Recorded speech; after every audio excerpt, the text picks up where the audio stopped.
well, it's so interesting because my passion in writing Emotional Freedom was to give people tools to use emotions as a path to spiritual and intuitive awakening, and not just look at emotions as drudgery or something you have to get through, but really as prompts how our souls can grow larger and brighter and more. And so I've been writing for about 4 years, and you never know when the book is going to come out, because I just write until my soul is done with it. And then, that it would come out. The first line is, our world is in the midst of an emotional meltdown. That it would come out just now at the perfect time. It's just so beautiful to me. I'm so happy, that if you never know when you're writing a book, because for me it takes so long. I don't just crank out books. It really is my soul's work.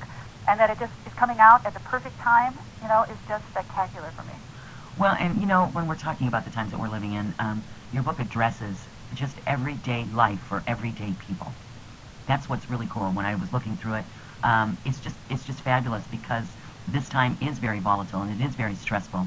But if we can find techniques through people like yourself and others that can assist us and for us all to be more aware, then I think that's a very good and honorable thing that we can all do.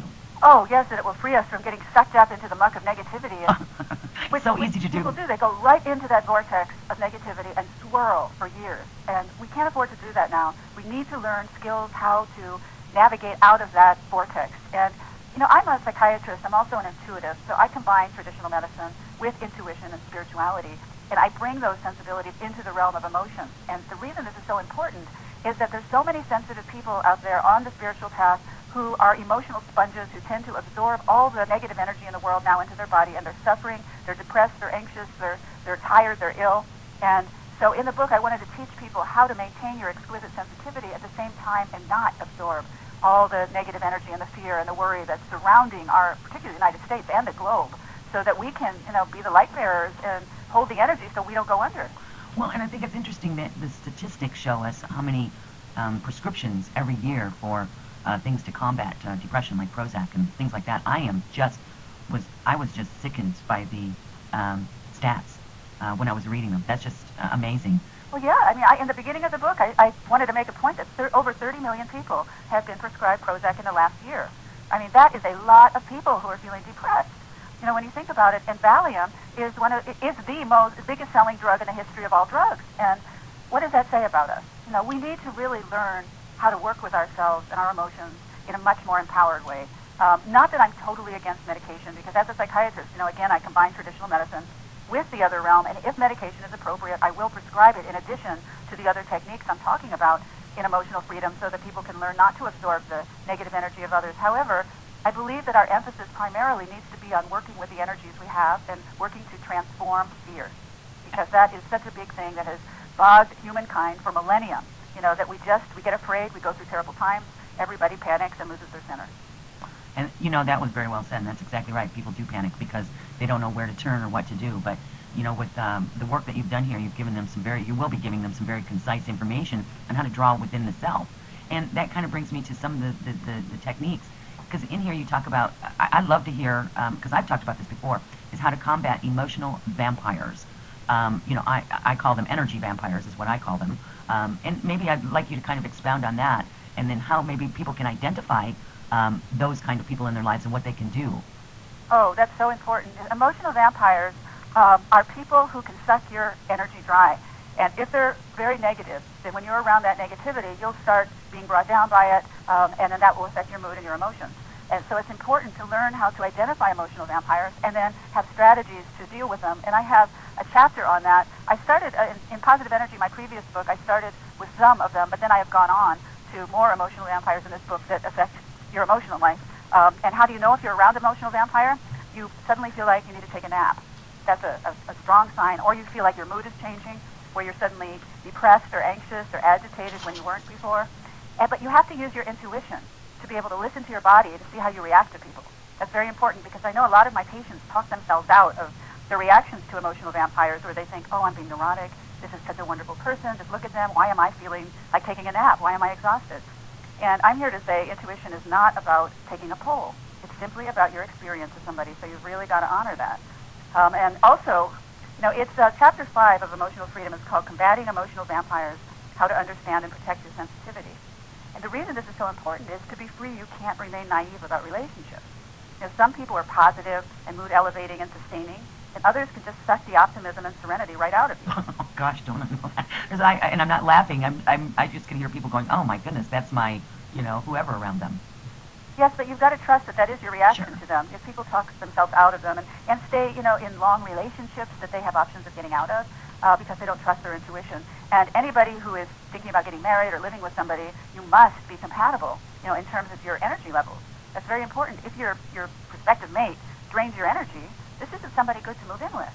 No matter how good they look on paper, if they're handsome and smart and funny and your parents like them, but your energy goes down. I just really encourage everyone to listen to your own intuition and body around people so that you can have a great life with others. Now, if you have the option of getting out of a relationship, take it. Sometimes you don't. I mean, sometimes the emotional vampires can be family members. And then, I talk about strategies in the book to cope with them so you don't absorb all of their negativity. Well, and I'm glad you brought that up because, and I think most every family has someone like that. And for me, for a lot of people, I know that the ones that are the vampires, so to speak, they're not always knowingly doing this. And so I'm sure you have certainly run across that in the work that you've done as well. And the strategies are what's important to be able to coexist with members of your family that may or may not be conscious of what they're doing. But it's about also having your own sacred space, and so that you can flourish and be all that you can be. So yes, it's about being the extraordinary person and not just reacting in the same old ways. Even though you feel, like you can, it's okay to react that way because it makes sense. I had a family member who was an emotional vampire, who was my aunt, and like you said, they don't really know what they're doing. They don't mean to do it, but she would come to family gatherings. She was an emotional vampire I called the criticizer. And she would look at me at once a year at family gatherings and she'd say, "Are you married yet?" And which was my button at the time, and it made me feel horrible because no, I wasn't married yet. And I finally just told her, that's not really being helpful. Please don't keep bringing that up every time you see me. You'll be the first one to know if I get married. But it was a zinger, and it gets you, and you want to avoid it. But emotional vampires do that, and they know how to get your most vulnerable buttons inside. I had another experience after my parents died, and it was actually at the memorial, and another relative came up to me and said, "Oh, Judith, you're an orphan now. You're an orphan now." Which is another zinger. And I looked at them and I said, "No, I'm really a child of God, and that's really my my primary relationship." And so they don't know how to say the right things, and so they say things that can be damaging to you. Oh, that just sounded, deja vu. I've had the same thing happen to me. Almost identical statements in the same situation. That's crazy.